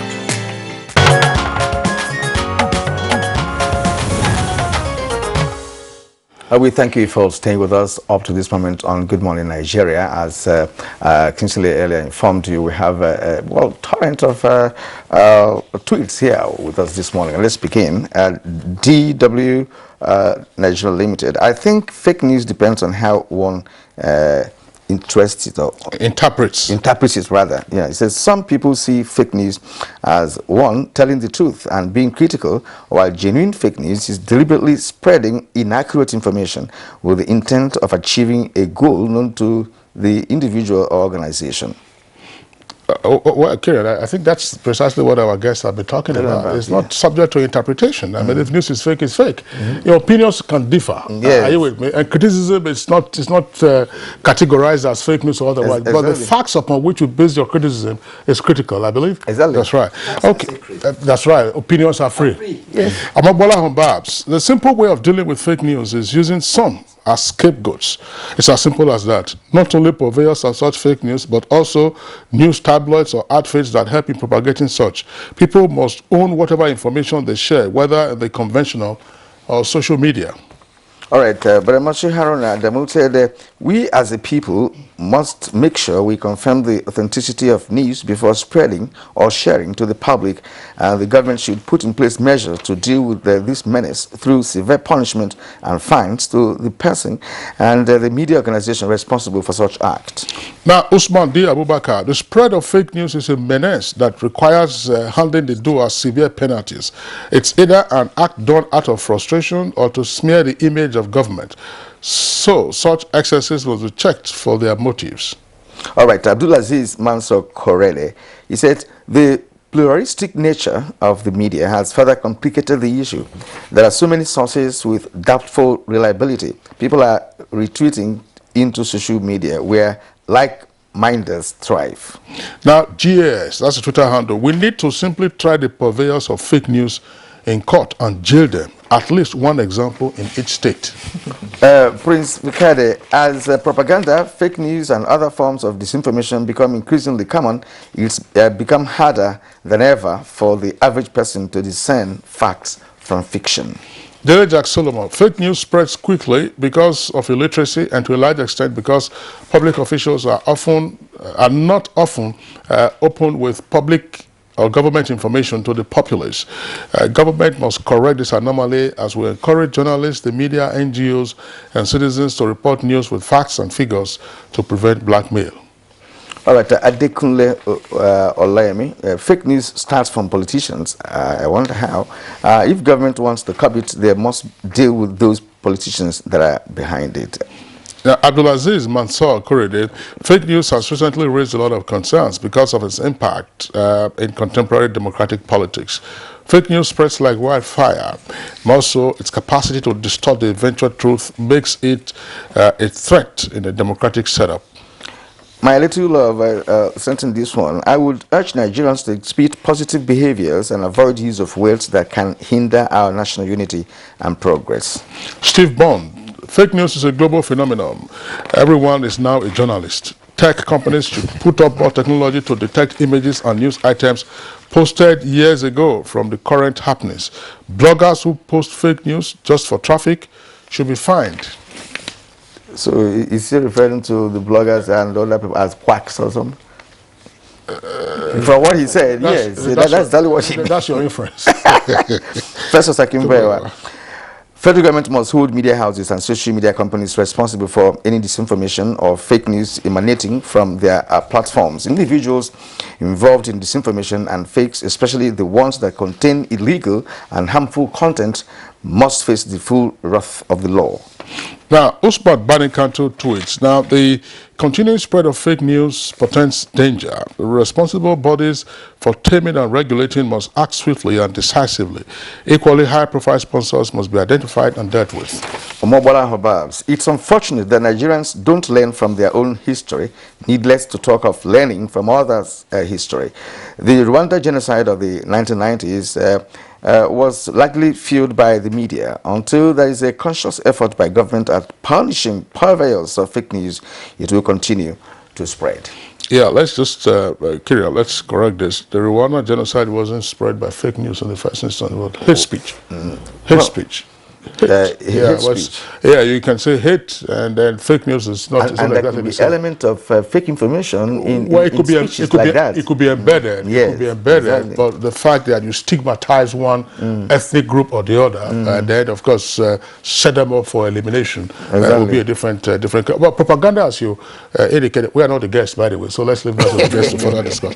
Mike Ayankwo, fake news is diabolical and susceptible to enthronement of anarchy and susceptible to element of anarchy. Unfortunately, social media has been at the fulcrum of this yellow journalism. The regulatory authorities must roll up their sleeves to curb this menace with the potential of disrupting our development. Okay, Abdulaziz Mansour said this has increased the demand for accountability and has made users prone to the vulnerability and the danger of misinformation. Studies show that when false information is introduced to these echo chambers, it is viewed as credible as long as it conforms to the existing narrative. All right, Kira, those are the tweets that we can take quickly. Let's return to Leila Ijoma in Lagos. Leila, one of the issues raised in the tweets is very interesting. At some point, you know, we used to castigate public sector information managers that they were too slow in bringing out information into the public space, and that to the extent that nature abhors a vacuum, you would have other kinds of information that will fill the space. Or, for that matter, private entities or any person that is involved with a new situation that is already a buzz. But we have seen the rise in efforts by information managers, public and private sectors, using Twitter handles, using their Facebook, using their SMS, and so on and so forth. But we still have a preponderance of fake news, and some would say coming from bloggers and other social media sites. Why is this so? Why is there fake news among bloggers? The truth about it is, first of all, why do people go into blogging? They want to make money. And how do you make money as a blogger? Traffic. When people visit your website. I'm just trying to tell the whole truth about it. So when you realize that you make money when you have traffic on your site, the truth is, so many bloggers, the ones that don't have integrity anyway, the ones that that nobody should follow anyway, they go out of their ways to spin headlines, to make it like, as in to make it into clickbaits, because they want traffic to their site, and that's, to me, it's selfish, because you are undermining the effects of what you're doing just because you're going to get traffic and you're going to get, and you're going to make money from it. So basically, why do bloggers spread fake news? The bloggers without integrity, because it's not all bloggers that spread fake news. Why do they do it? Simple, money, selfish reasons. And it is actually very, very, very, very wrong. And I also want to mention there's something, okay, fine, again too, bloggers make money because they have traffic. I'll tell you this, from Google search, from Twitter, because these are the sources of traffic now. We have as in we get traffic from Google search, we get traffic from Twitter, because when you make a tweet and it goes viral, it's going viral because there are a lot of retweets and a lot of likes and a lot of comments on that tweet. So we get traffic from Twitter when our tweets go viral. Then we also get traffic from Facebook, and we get traffic from Instagram. Now let me tell you this. These social media giants, Google, Facebook, Twitter, Instagram, have realized that bloggers are willing to do anything to get traffic. Sorry, the bloggers without integrity, because I have to always make sure I note these two differences. There are bloggers with integrity that would never, ever, ever, ever post fake news. They actually go through the whole process of fact-finding, and doing that is the best they can, even though they are not an established news agency as big as Vanguard, Punch, Premium Times, but they are bloggers. They are actually in pursuit of truth. So those bloggers are not the ones that are causing this fake news dilemma. So these four social media giants have realized that there are bloggers who don't have conscience and will do anything they have to do to get traffic. And I think this was last year and sometime this year as well. They started a campaign against fake news. What they did was, take for instance for Facebook. Facebook now has an algorithm check. Facebook now got into partnership with fact-finding websites like Snops. Like for Nigeria, I think it's dubawa.org. They are also in partnership with Premium Times. These are fact-checking websites that once a story is trending, these websites go in and find out the truth about it, and in minutes, sometimes hours, they put up the whole truth about it. And once they do, Facebook marks, algorithm of course, they mark all the websites that posted the fake news. As a matter of fact, Leila, we're not pausing you, but I want you to conclude on this particular note, because you have cleverly raised the aspect I was going to ask you. That is, it concerns the efforts of the giant companies in the social media that are trying to fight fake news. So let us know if it is possible, because Facebook, which is the most scrutinized, has of course put certain things in place, to check fake news. Can that work in Nigeria? If Facebook, Google, Twitter, and the rest of them, come up with something, can that work in Nigeria? Can that checkmate the preponderance of fake news in Nigeria? I'll tell you this, it is working perfectly in Nigeria. Facebook right now, once you post fake news, automatically they reduce the reach of your Facebook page. Google recently in June had this algorithm change that they did that actually affected a whole lot of websites, not just in Nigeria, but the world. Like, websites rankings dropped, you know, because, okay, on Google search, when anybody goes on Google to search for anything, most times, you don't go beyond the first page of the Google search results. You don't go, as in, like, once you check the first page, most times, users don't go to the second page, third page, fourth page. So what Google did was, back in June this year, they had an algorithm change that made websites, all the websites in the world really, not as in, like, at least most of them, they were all passed through some checks. And if you don't match those checks, Google drops your ranking from the first page of Google search. So now, right now, a lot of websites, their rankings dropped, and this time around, it is all in a bid for Google to try and see how they can make sure that only reliable, reputable websites come up first on that Google first search page. And it's all towards reducing fake news. Twitter as well too. There's also a feature on social media that I don't think users are aware of. Once you know a website that publishes fake news on a daily, like on a steady, there's actually a button you can actually click to report that page. By the time you report that page that is press fake news, and that person reports that page, and that person reports that page, thousands of us report that page, Twitter automatically takes it down. Facebook crashes the reach. Instagram crashes the reach. Google automatically won't even let you appear on Google search page results. So what are they doing? They are reducing eyeballs on your website because your reputation is very, very low. So it's actually working big time in Nigeria. All right, Leila, thank you very much for that information. At least we are seeing what, Kirian, we're seeing what the tech companies themselves are doing in response to global outcry against the menace of fake news and hate speech. But there still has to be responsibility for fake news, because despite all the safeguards by the tech companies or the tech giants, individuals, as Dr. Adeniyi has indicated here, they just might you might have cranks, you know, who decide to do whatever they want to do. I'm going over now to Professor Omar Opate. Professor Omar Opate, isn't it, you know, possible for us to have a conjunction of, say, the media and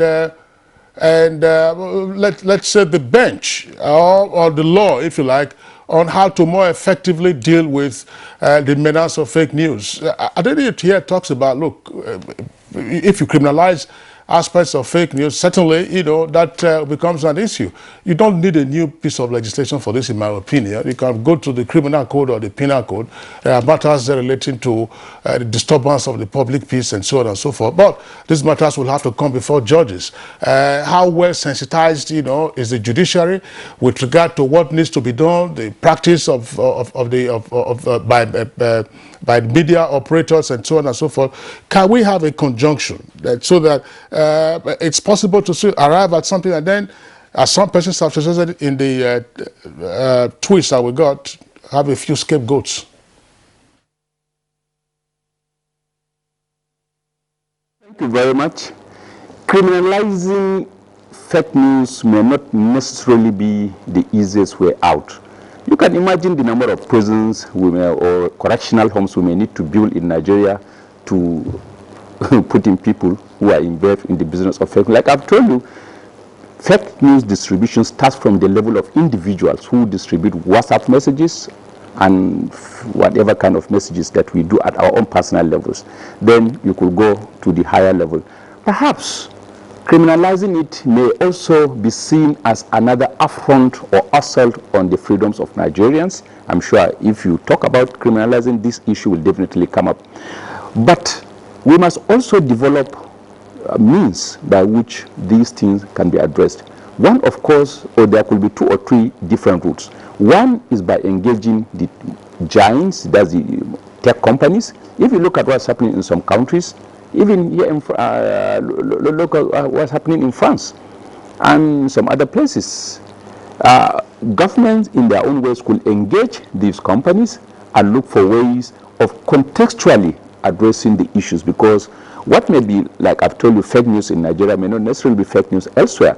And if you look at people in the diaspora who are also actively engaged in distributing fake news about Nigeria to Nigerians, then you could also understand what I'm talking about, how difficult it may be. So engaging the tech companies, and with innovations in technology, daily newer ways are coming up of how to check this. And then secondly, is by also governments investing in their own media organizations like the NTA, FRC, and others. When you invest and you equip them sufficiently, they will also be engaged, one, in investigative journalism, active investigative journalism, to be able to bring up issues.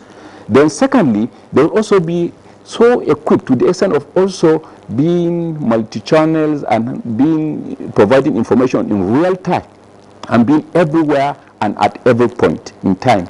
So this one we also need to do it. Then media literacy is extremely important. Abiodun earlier mentioned that. Media literacy to a lot of our people, and when I talk of media literacy, how do we encourage our people? I'm sure Kingsley, you know the Laswellia model of communication. First of all, if any information that comes our way, look at the source. Who is the source? And then do a lot of critical thinking about the source. Then look at even the message, and in understanding the message, look at even the contextuality, the historicity, and other aspects that may not appear so salient. How relevant is this message? How is appropriate is this message? Then look at even the medium. Who is this guy distributing the message, for heaven's sake? What is his credibility? What are his antecedents? And by the way, who is he? Somebody somewhere in Lagos telling me some details about things that are happening in Yola, and from the thing you could see clear expression of ignorance of the environment itself, but clear conceptualization and maybe packaging of lies to convince me. Then again, you also need to look at who are the intended audiences, and of course the purpose. During politics, for example, you remember during the last political dispensation when the people were preparing for election, there were all sorts of lies in town about some political personalities from some sources, and these things were all over. So when you look at even the timing, then this could tell you. And like Ijoma said, there are all sorts of fact-checking sites and other issues. And then our educational system, for heaven's sake, we need to make it far more diverse so that our own young people who are coming up could understand each other better and understand Nigeria. Today it's possible for me to have a child in Kano, and this child will go to the university, primary school, secondary school, university itself. We go and manipulate NYSC post, and he will return to Kano to serve. And at the end of the day, he will be sending messages about other parts of Nigeria. And when he receives messages about other parts of Nigeria that are not truthful, he may believe such fake information because he doesn't even know the country very well. And all right, Professor Part, we really have to pause here because time is no longer on our side for this particular edition of the program. We actually appreciate your contribution. Back here in the Abuja studio, like our guests to, of course, to do their final thoughts on this particular matter. And now the reaction, Dr.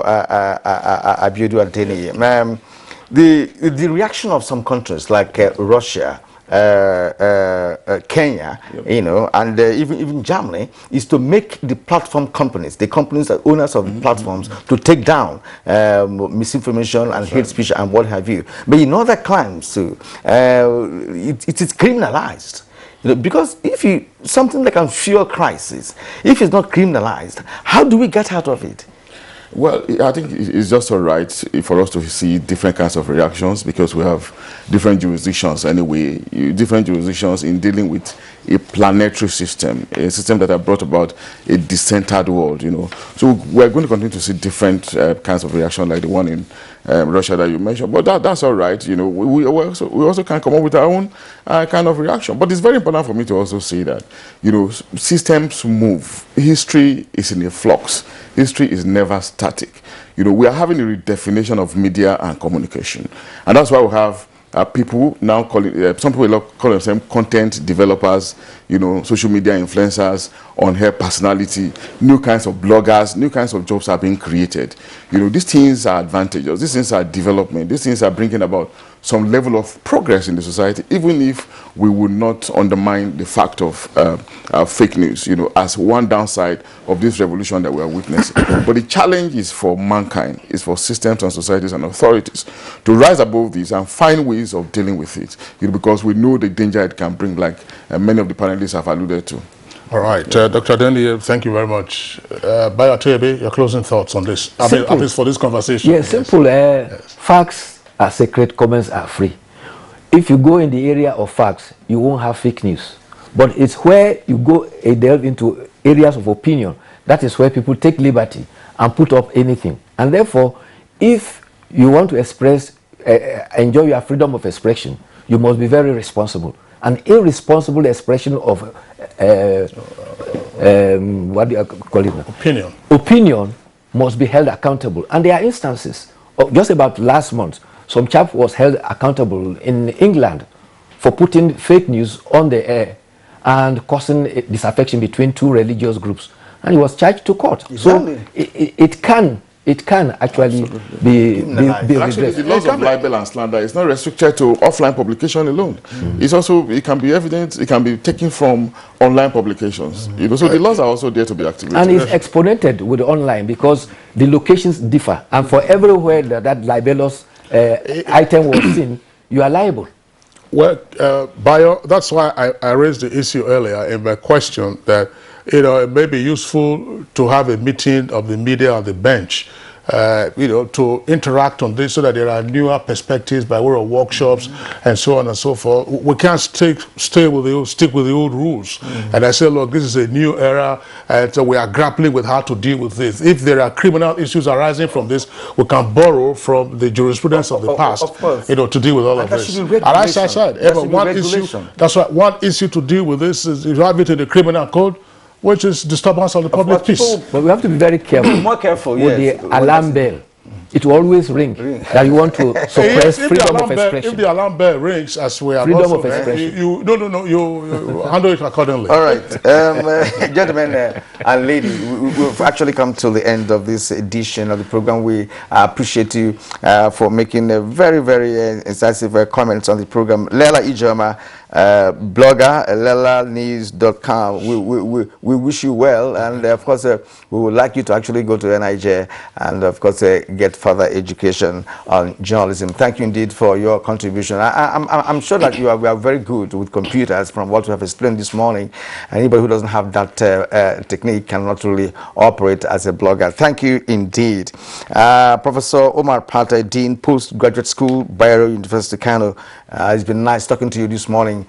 We appreciate your viewpoints. And Dr. Abiodun Adeni, Senior Lecturer, Mass Communication, Department of Mass Communication, Base University. It's been wonderful sharing your thoughts on the program today. And of course, our own Bayo Atebe. It's been great, you know, talking to you. Thank you. On 2 segments of the show. All right, so that does it for us on Good Morning Nigeria today. We are back tomorrow, same time, 7 o'clock in the morning. Until then, enjoy the rest of your day. I'm Kingsley Osadolo. And I am Kyrian Umayo. Have a good Monday.